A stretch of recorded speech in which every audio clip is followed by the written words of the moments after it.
பா ரொம்ப stress பண்ணிக்காதீங்கப்பா. Lock எதுவும் ஆயிரப்போகுது. லாக் ஆனது நானா நீயா?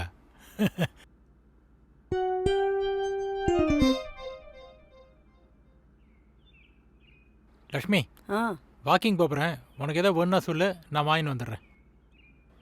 எதுவும் வேணாண்ணா. நீ இரு.